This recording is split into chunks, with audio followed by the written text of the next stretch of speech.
ଦର୍ଶକ ବନ୍ଧୁ ଦେଖନ୍ତୁ ଆୟୁଷ୍ମାନ ଭାରତ ଯୋଜନାରେ ଆପଣମାନଙ୍କୁ ବିଭିନ୍ନ ପ୍ରକାର ସୁବିଧା ମିଳିବାକୁ ଯାଉଛି। ଆୟୁଷ୍ମାନ ଭାରତ ସହିତ ଜଡ଼ିତ ଥିବା ଡିଜିଟାଲ କାର୍ଡ ଆଭା କାର୍ଡ, ତାକୁ ଆମେ ଆଭା କାର୍ଡ କହୁଛୁ, ରାଜ୍ୟରେ ଚାଲିବ ନେଇ ସୂଚନା ଦେଇଛନ୍ତି ଆମର ମୁଖ୍ୟମନ୍ତ୍ରୀ ସ୍ୱାସ୍ଥ୍ୟ ମନ୍ତ୍ରୀ। ତେଣୁ ଆପଣମାନଙ୍କୁ ଆଭା କାର୍ଡ ନିହାତି କରିବାକୁ ପଡ଼ିବ।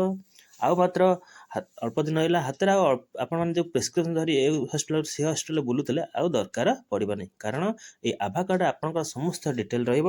ଆସନ୍ତା ଫେବୃଆରୀରୁ ଲାଗୁ ହେବାକୁ ଯାଉଛି ଭାରତରେ ଆୟୁଷ୍ମାନ ଭାରତ ଯୋଜନାର ଆଭା କାର୍ଡ। ତେଣୁ ଫେବୃଆରୀ ପୂର୍ବରୁ ଏହି କାର୍ଡ ପାଇଁ ଆବେଦନ କରିବାକୁ ମନ୍ତ୍ରୀ କହିଛନ୍ତି। ଆପଣମାନଙ୍କୁ ସମସ୍ତଙ୍କୁ କହିଛନ୍ତି ଯେ এই କାର୍ଡଟି ଫେବୃଆରୀ ପୂର୍ବରୁ ଟିକେ କରାଇ ଦିଅନ୍ତୁ। କଲା ପରେ ଆପଣମାନଙ୍କୁ ଆଉ ବିଜୁ ସ୍ୱାସ୍ଥ୍ୟ କାର୍ଡଟାକୁ ବନ୍ଦ କରାଯିବ, ଯାହାଫଳରେ ଆପଣମାନଙ୍କୁ ସ୍ୱାସ୍ଥ୍ୟ କାର୍ଡରେ ଆପଣମାନଙ୍କୁ ଆଭା କାର୍ଡଟାକୁ ୟୁଜ୍ କରିବାକୁ। ଆୟୁଷ୍ମାନ ଭାରତ ହେଲ୍ଥ ଅଥରିଟି ଯେଉଁ ଆଭା, ସେଇ କାର୍ଡରେ ଆପଣମାନଙ୍କୁ ବର୍ତ୍ତମାନ ସମସ୍ତ ବେନିଫିଟ୍ ମିଳିବ। ସରକାର ପୂର୍ବରୁ ଆପଣଙ୍କୁ ଅନେକ ସୁବିଧା ଦେଇଥିଲେ ବିଜୁ ସ୍ୱାସ୍ଥ୍ୟ କାର୍ଡରେ, ତାଠୁ ଏଠାରେ ଅନେକ ସୁବିଧା ଅଛି, ତାଠୁ ଅନେକ। ତେଣୁ ଆପଣମାନଙ୍କୁ ଗୋଟେ ଆଭା କାର୍ଡ ବନେଇବା ପଡ଼ିବ। ଆଭା କାର୍ଡ ଏମିତି ଆପଣଙ୍କ ଫଟୋ ରହିବ, ସ୍କାନ୍ ରହିବ। ଆପଣ ଯେକୌଣସି ହସ୍ପିଟାଲ ଯିବେ ସେଠାରେ ଯାଇକରି ଆପଣ ନିଜର ଦ୍ୱାରା ଆପଣମାନେ ବିଭିନ୍ନ ପ୍ରକାର ସୁବିଧା ପାଇବାକୁ ଯାଉଛନ୍ତି। ତେଣୁ ସରକାର, ଆମ ଓଡ଼ିଶା ସରକାର ଘୋଷଣା କରିଛନ୍ତି କି ଏମିତି କାର୍ଡଟିଏ କରାଇ ଦିଅନ୍ତୁ ଫେବୃଆରୀ ପୂର୍ବରୁ, କାରଣ ଫେବୃଆରୀରୁ ଆପଣଙ୍କୁ ଲାଗିବାକୁ ଯାଉଛି ଆୟୁଷ୍ମାନ ଭାରତ ଆମର ଓଡ଼ିଶାରେ ମଧୁବାବୁ ଯୋଜନା। ତେଣୁ ଆପଣମାନେ ଆଭା କାର୍ଡ ନିହାତି ବନେଇ ଦିଅନ୍ତୁ। ତେଣୁ ଆପଣମାନଙ୍କୁ ବିଭିନ୍ନ ପ୍ରକାର ସୁବିଧା ମିଳିବା ସହିତ ଆପଣମାନଙ୍କୁ ଆଉ ପ୍ରେସ୍କ୍ରିପସନ୍ ଧରି ଏ ହସ୍ପିଟାଲ ସେ ହସ୍ପିଟାଲ ଯିବାକୁ ପଡ଼ିବ ନାହିଁ। ଆପଣ ଯେଉଁଠି କାର୍ଡଟା ଦେବେ ଏଠି ସ୍କାନ୍ କରିଦେଲା ପରେ ସମସ୍ତ ଡିଟେଲ ଆପଣଙ୍କୁ ସେଇଠି ଦେଖିଦେବ। ପ୍ରେସ୍କ୍ରିପସନର ଡିଟେଲ, ଆପଣ କେତେ ଟଙ୍କା ଖର୍ଚ୍ଚ ହେଇଛି, କ'ଣ ହେଇଛି, ସବୁ ଦେଖେଇଦେବ। ତେଣୁ ଏଇଟା ହେଲା ଓଡ଼ିଶା ସରକାରଙ୍କର ଗୋଟେ ନୂଆ ଯୋଜନା ଯେ ଆପଣମାନେ ଖୁବ୍ ଶୀଘ୍ର ଆଭା କାର୍ଡଟେ ବନେଇ ଦିଅନ୍ତୁ। ବନେଇବା ପରେ ଆପଣମାନଙ୍କୁ ଏଇ ସୁବିଧା ସବୁ ସରକାର ଦେବେ।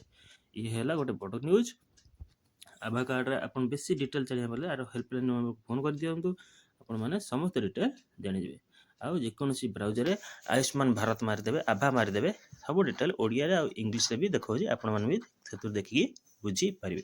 ଇଏ ଥିଲା ସରକାରଙ୍କର ଯୋଜନା ଆଭା କାର୍ଡ ବିଷୟରେ। ତେଣୁ ଆପଣମାନଙ୍କୁ ଆମର ମନ୍ତ୍ରୀ, ସ୍ୱାସ୍ଥ୍ୟମନ୍ତ୍ରୀ ଅନୁରୋଧ କରିଛନ୍ତି କି ଖୁବ୍ ଶୀଘ୍ର ଏଇଟାକୁ ବନେଇ ଦିଅନ୍ତୁ, କାରଣ ଫେବୃଆରୀରୁ ଆପଣଙ୍କୁ ଲାଗିବାକୁ ଯାଉଛି ଆୟୁଷ୍ମାନ ଭାରତ କାର୍ଡ, ଯାହାଫଳରେ ବିଜୁ ସ୍ୱାସ୍ଥ୍ୟ କାର୍ଡକୁ ବର୍ତ୍ତମାନ ଯେଉଁ ଚାଲୁଅଛି ସେଇଟାକୁ ବନ୍ଦ କରାଯିବ, ଆଉ ଆୟୁଷ୍ମାନ ଭାରତ କାର୍ଡଟା ଆପଣଙ୍କୁ ଆଭା କାର୍ଡଟାକୁ ଲାଗୁ ହେବ। ଏହା ଫଳରେ ଆପଣମାନଙ୍କୁ ସମସ୍ତ ସୁବିଧା ସରକାର ଦେବେ। ତେଣୁ ଏହି ଆଭା କାର୍ଡଟି ଆପଣମାନଙ୍କୁ ବର୍ତ୍ତମାନ କରିବାକୁ ହେଲେ ବିଭିନ୍ନ ପ୍ରକାରର ମୋବାଇଲ କରିପାରିବେ, ନିକଟସ୍ଥ ଜନସେବା କେନ୍ଦ୍ର ଯାଇ କରିପାରିବେ, ସେସ୍ କେନ୍ଦ୍ର ଯାଇପାରିବେ।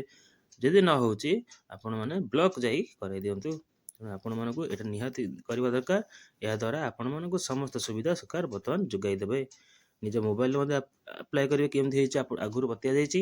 ଯଦି ନ ଜାଣନ୍ତି ଆଉ ଥରେ ଦେଖିଦିଅନ୍ତୁ, ଦେଖିଲା ପରେ ଆପଣମାନଙ୍କୁ ସମସ୍ତ ତଥ୍ୟ ମିଳିଯିବ। ତେଣୁ ଭିଡ଼ିଓଟି ଯଦି ଭଲ ଲାଗୁଛି ଲାଇକ୍ କରିବେ, ସେୟାର କରିବେ, ସମସ୍ତେ ଟିକେ ସେୟାର କରିଦେବେ, କାରଣ ସମସ୍ତଙ୍କ ପାଇଁ ଏଇଟା ନିହାତି ଜରୁରୀ। ଥ୍ୟାଙ୍କ ୟୁ, ଜୟ ଜଗନ୍ନାଥ।